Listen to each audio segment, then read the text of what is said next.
Assalamualaikum warahmatullahi wabarakatuh. Alhamdulillah wassalatu wassalamu ala rasulillah. Kaum muslimin dimanapun berada, suatu ketika Nabi Muhammad SAW sedang duduk dengan para sahabat, lalu datanglah seorang laki-laki yang merupakan malaikat Jibril, telah merubah wujudnya sebagai sosok manusia. Malaikat kemudian datang bersama di tengah-tengah para sahabat dengan Nabi Muhammad SAW. Lalu malaikat Jibril bertanya beberapa pertanyaan kepada Nabi Muhammad SAW. Di antara pertanyaan yang ditanyakan oleh malaikat Jibril alaihissalam, beliau bertanya, "Ya Rasulullah, akhbirni 'anil iman."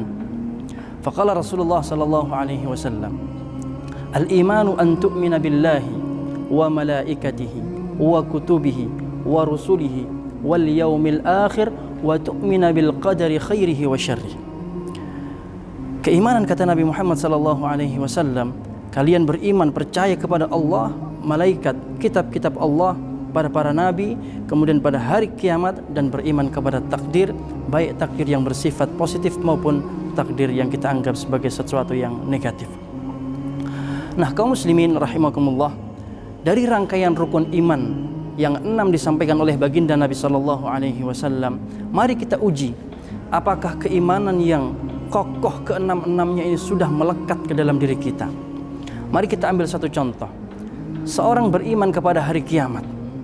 Keimanan kepada hari kiamat ini adalah ujian besar bagi umat Islam. Keimanan kepada datangnya hari pembalasan ini adalah ujian besar bagi umat Islam. Apakah umat Islam, apakah kita yang beriman kepada Allah juga di waktu yang sama meyakini akan datangnya hari kiamat? Karena sesungguhnya kaum muslimin, bahwa keimanan kita kepada hari kiamat memiliki 4 konsekuensi sehingga keimanan kita bisa sempurna. Yang pertama, seorang ketika beriman kepada hari kiamat, maka wajib hukumnya bagi dia untuk juga beriman kepada kematian. Kullu nafsin dha'iqatul maut.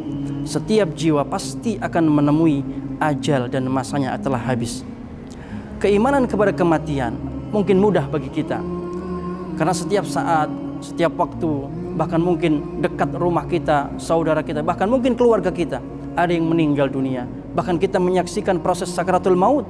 Maka itu mudah bagi kita untuk meyakini bahwa kita pun, jiwa kita akan juga didatangi oleh kematian. Tapi yang kedua, di antara konsekuensi keimanan kita kepada hari kiamat, kita juga harus beriman bahwa kita akan dibangkitkan oleh Allah setelah kematian. Dan yang kedua ini berat kaum muslimin. Mengapa? Karena kita sama sekali kita belum pernah menyaksikan seorang yang sudah meninggal dunia, sudah dikubur, sudah menjadi debu, sudah berubah menjadi tanah, sudah berubah menjadi tulang belulang, lalu kemudian ia dibangkitkan kembali. Kita belum pernah menyaksikan yang demikian.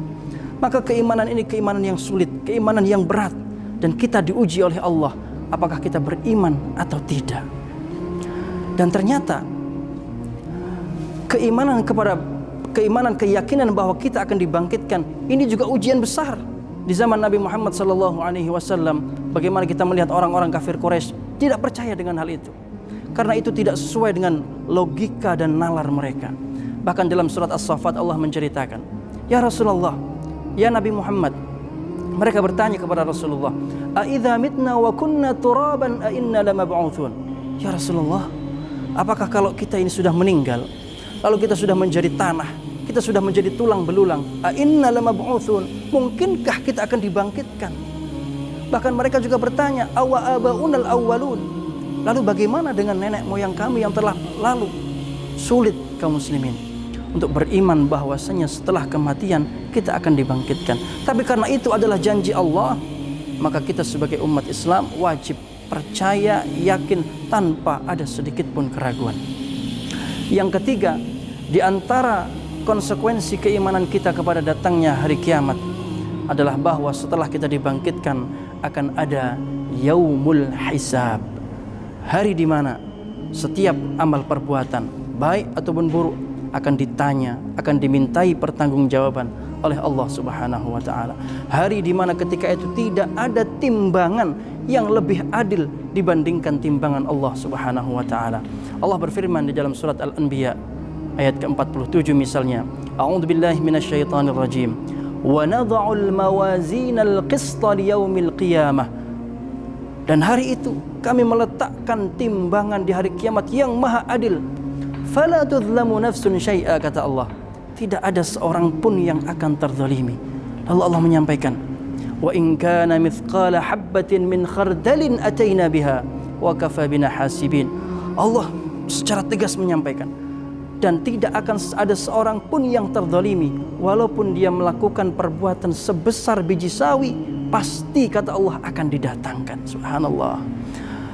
Apakah kita juga beriman dengan hisab?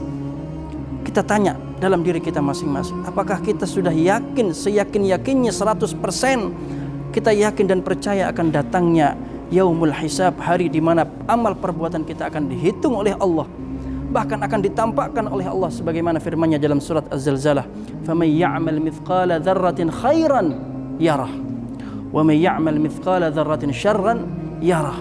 Mithqala dzarrah, kata Imam Al-Baghawi dalam Ma'alimut Tanzil, beliau menyampaikan asgharu namlah, amal perbuatan yang diukur sebesar semut yang paling kecil, itu pun kita akan ditampakkan oleh Allah.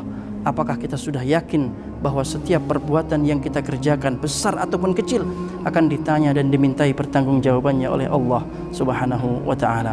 Yang keempat dan yang terakhir, kaum muslimin rahimakumullah, di antara konsekuensi keimanan kita kepada hari kiamat, kita juga harus yakin bahwasannya setelah hisab, setelah diperhitungkan amal perbuatan kita, hanya ada dua tempat kata Allah, immal jannah wa imman nar.